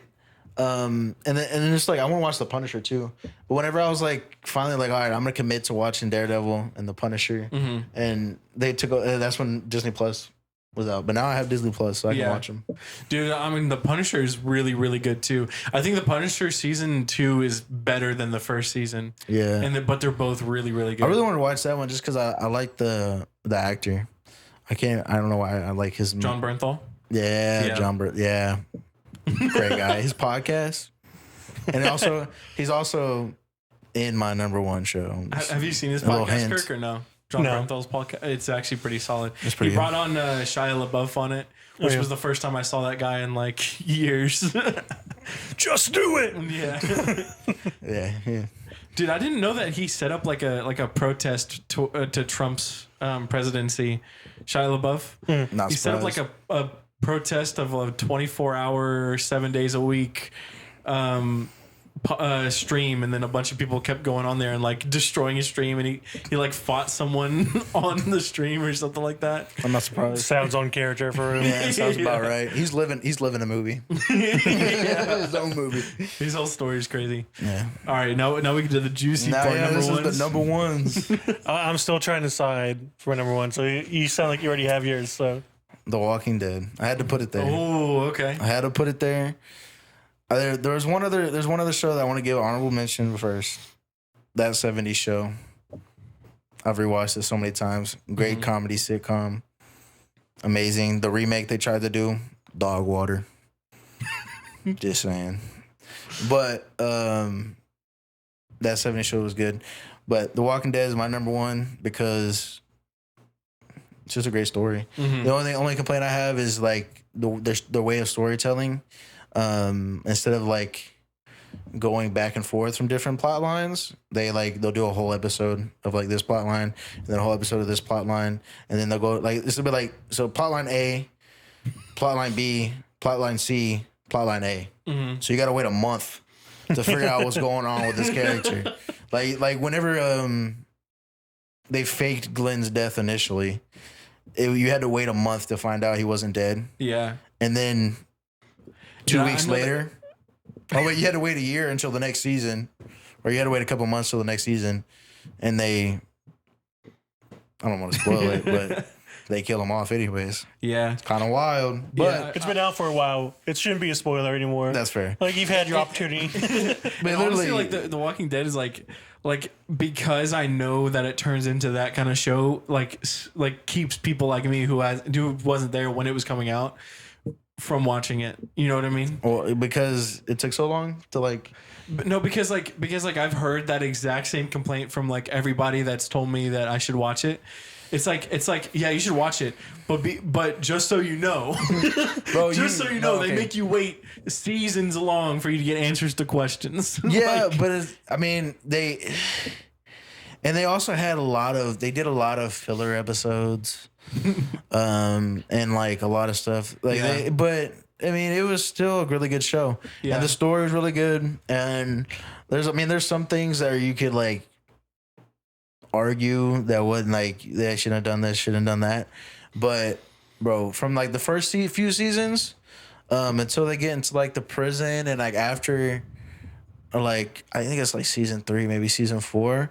After that bit they do in the prison and then like they get out of there, and then like maybe a little bit after that. But I didn't like once they hit Negan, bro. Negan, best character. They They did have a whole spell did- for him now. Him and Maggie. Oh, okay. Yeah, They had a really good job of making like villains. yeah. Their villains they did great.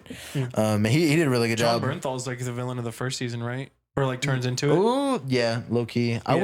wish he didn't die. Yeah. Well, I dude, I love the memes that come out of that show though, and they're always all John Bernthal too. What is that? What is that? No, dude, That's actually a good scene though. this is a really good scene. Like I wish his character didn't die, but it makes sense. Oh man, I could talk about this so much. But it's kind of messed up because the reason he died was because it was the start of the zombie apocalypse, and he was about it, bro. He was about his stuff. He was like, all right, we got to do what we got to do to live. So that scene was that they had a barn full of zombies that this dude thought he was going to save, and he was like, what is this? And then he went and killed him, and it was a big ordeal. But pretty much he did what he had to do. Yeah. And then everybody else was like still like stuck. Is that when it's like the barn, or is that when he like brings his wife as a zombie or something like that? Yeah, or no, it wasn't his wife, it was the neighbor. Oh, So I okay. think you're right. I think it was a different scene where he was like, him and Rick dragged a zombie out of the woods. Mm-hmm. And then he was like, yeah. Either way. But he knew that he was on his stuff. He knew what he had to do to survive. And then he knew he had to be brutal. He knew it couldn't be like how it was before. And then Rick and everybody else was like trying to be moral and be like he was trying to be the good cop. Mm-hmm. Officer friendly. But then literally later on in the show, he has like conversations with Shane and becomes more like Shane. He pretty much Yeah. becomes Shane's character and becomes like a badass that's like bite somebody's throat out. And like, so he ends up being that anyways. He ends up being that leader anyways and being like, and he literally tells them like, yeah, this isn't democracy. Y'all listening to me. Like, he ends up being that character anyways. But like, they killed him off in the beginning. Yeah. That's why I'm like, come on. Well, they had to kill him off so he could become that. Yeah, that's true. It's a part of the story, but All right, you're number one. This is gonna be basic. I'm not gonna lie. Breaking Bad. Very good show. oh, dude, that's a good show. I think that it has probably the best ending to a long running series Yeah. on TV. I've talked about this before. I really love the ending. I hated the way that they added on that movie of Jesse, like El Camino? Yeah, I hated that movie. I've never seen it, so it doesn't matter to me. I thought like it actually upset me because of how good the ending of the show was. Never Followed watched up with that. that like, movie. Doesn't exist to me. So Didn't we? Dude, keep it that way. Did Seriously, we watch that on a robotics trip? El Camino? did we? We might have. I think we put it on in the room. Anyways, that's a side conversation. Either way, I hated it, dude. It's such a waste of time. Like, it's basically like 90% of the movie is just flashbacks to when he was captured by that one guy who was Yeah. the Nazi. Yeah. Yeah, it's like what I already saw this in the show, bro. Like, why are you Yeah. giving this to me again? Dude, that was such a good movie. They did insane. My favorite episode is when he chased the fly the whole episode. Yeah, dude, I love isn't that like the lowest rated episode too? Yeah, but it's still rated really high, and a lot of people actually there's kind of a cult following around that episode now too. Yeah, it's because it's like that's what like what's funny is because it was like a low. They did it because it was like one scene. It was like a lower budget episode, pretty much. Yeah, they had like almost no money left over from the show, Yeah. but they needed an episode to show where Jesse and Walter are standing in that moment, and so they chose a fly. Yeah, and what's crazy is like I was saying about The Walking Dead, bro. They have like 20 of those episodes, maybe 30. Yeah. That's why but it's takes the a reason while. why like I put that at number one isn't just because like it's so look there's Better Call Saul, which I watched all the way through and the whole point of that show was to be more of like a subtle change of the character over time. But what I think is better about Breaking Bad is that like from the first like 3 episodes, you already kind of think, wow, this Walter guy sucks. Yeah. But you kind of stick around because it's like watching a train wreck. Like you cannot look away because like it's so entertaining in a way. Yeah. And that's what I love about Breaking Bad. But like Better Call Saul, like yes, it's better character work, but to me that's not as interesting. It's not as fun to watch. Yeah.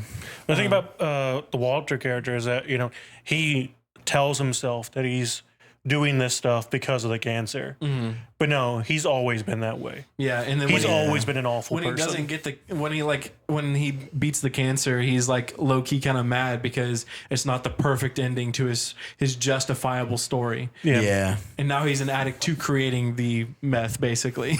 Yeah, no, you're like the way it follows his story, like they just did such a good job at it. Yeah. Like how he he was like a teacher and he had cancer, and then also like this thing with like the whole like kind of side story of like how he could have been like an owner of like a massive company, and on top of that they gave him a job offer that would literally be able to pay his bills. Yeah, and he turned still it down. passes up on it. Yeah.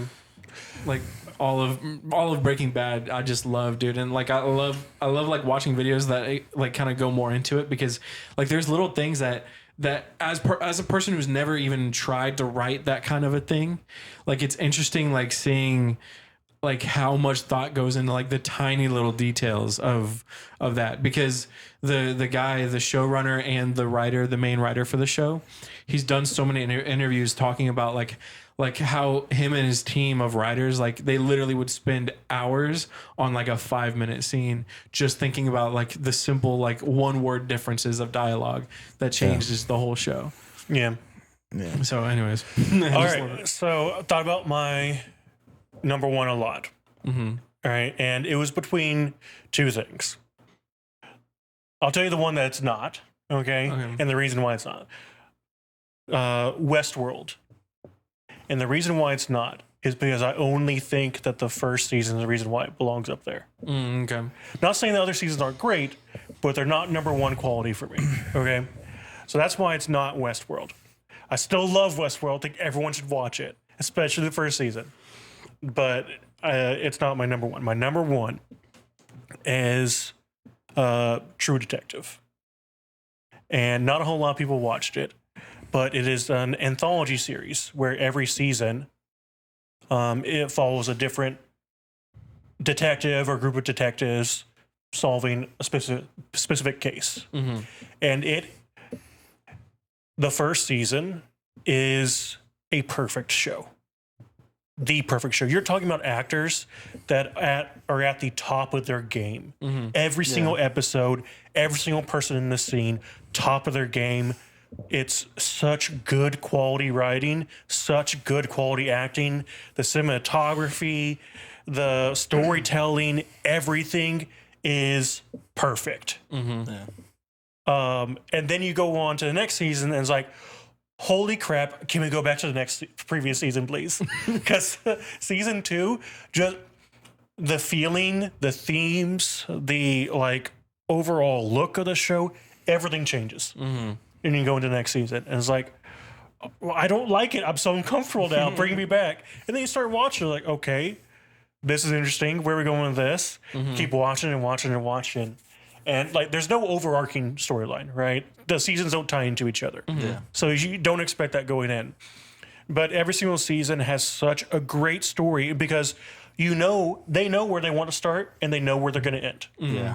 So it's a self-contained story. And so they can get so into these little like details, little thoughts, little theories, little mannerisms of a character, right? Yeah. And then the third season stars Mahershala Ali. He's a black actor. He's really well known. Probably like completely destroyed his first name, but it's Mahershala Ali. I'm pretty sure is how you say it.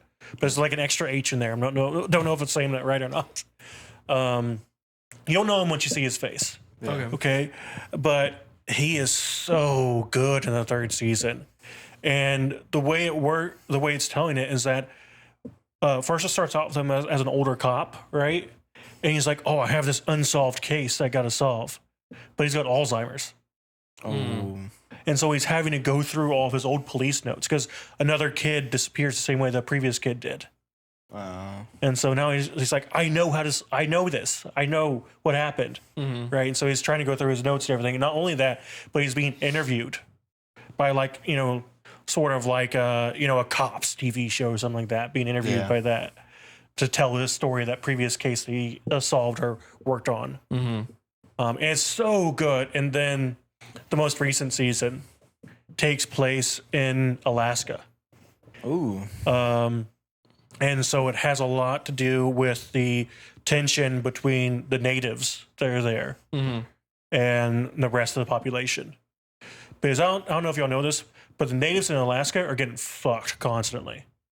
Like in real life.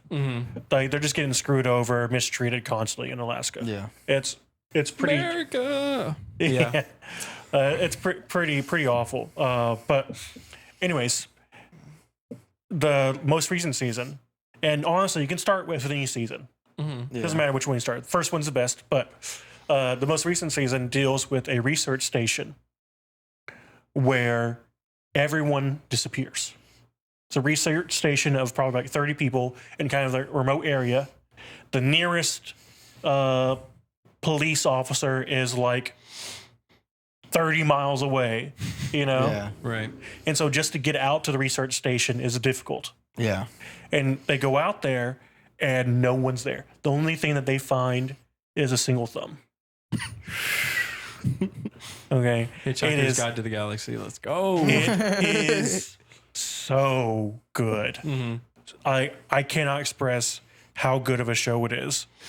You have to watch it, and I would have to say that it's a show that you have to watch intently. Right? It's not a casual watching show. Yeah, you have to like super pay attention. Like that's the thing you're doing that night. You're watching the show. Yeah. Right? So it is a little hard in that sense to find the time to actually enjoy it, but it is worth it if you can. But There's this one show that I do want to do an honorable mention like you did, because this one show I cannot think of the name of, but it has the guy from White Collar in it, the main, like he's not the detective, but like The guy who plays Neil Caffrey. yeah. It came out recently, right? No, it's it's relatively recently, like probably like 2 or 3 years ago. Travelers? No. Oh, okay. And it's like a detective show. What you were talking about made me think of it. And basically, but there's like 4 seasons of it now, I think. But honestly, the first 2 seasons you could just completely ignore. But the third season that has that guy that I'm talking about in it is like, it's so good. Like it's basically like the entire thing is just an like existential crisis. What's the name of the show? I can't think of it, dude. Kill I me. can't. You're trying to recommend a show, you can't tell us the name. I'll look it up, but like, dude, seriously, it's so good. And but yeah, the third and fourth season are both good. I haven't watched the fourth, but I've heard that it's good, so I'm just gonna say it's good. Okay. Yeah. And the first 2 you can honestly ignore. It kind of made me uncomfortable trying to watch them, but we'll just ignore it. The detective's into some weird stuff in the first 2 seasons. I kind of want to talk about my honorable mention a little bit more. That 70s show. Great show. I've watched that one That's it. All right. watched that one about 4 times. Are they doing a reboot right now? Like that 90s show or something like that? It's not that great. The only cool thing is that it brings back the old characters. So that's pretty cool. But the newer characters, it's like they're trying so hard to bring back what it was, but they're trying so hard that they're terrible at it. Yeah. And it just ain't what it is. It's so That's like like that's most the thing. Hollywood just cannot let something be good.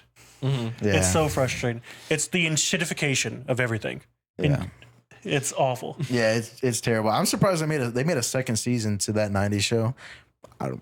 I guess a lot of people, I watched it, so I guess that makes sense. A lot of people watched it.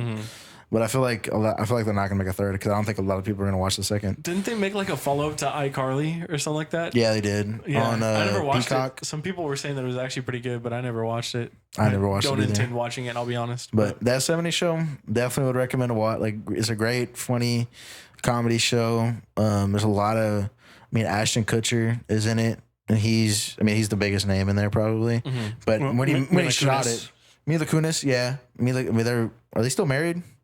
I don't know. No, well, they were married. I But don't care about celebrities' lives.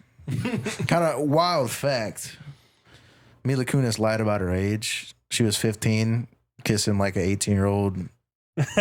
Oh, in the original show, yeah. Just saying. Ashton Kutcher. It's his wife now, so. At least he stuck with it. Crazy work. What was grooming involved? Dun, dun, dun. No, I'm just playing. But no, great show. Would definitely recommend watching it. I think is the way they improvised the smoking marijuana scenes is great because they did it pretty much like they never showed it, but they pretty like what they're doing because they just put smoke in the background and then like emulated the passing of a the passing of a smoke circle pretty much, and then they would just go around. And I'm not a smoker, but I still enjoyed like how they did that because it just. I feel like a lot of people will appreciate it. Well, I think that's a good way to end the episode. Thank you again for coming on.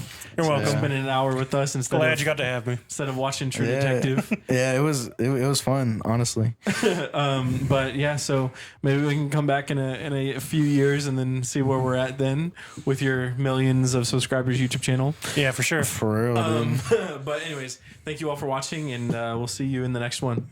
Peace.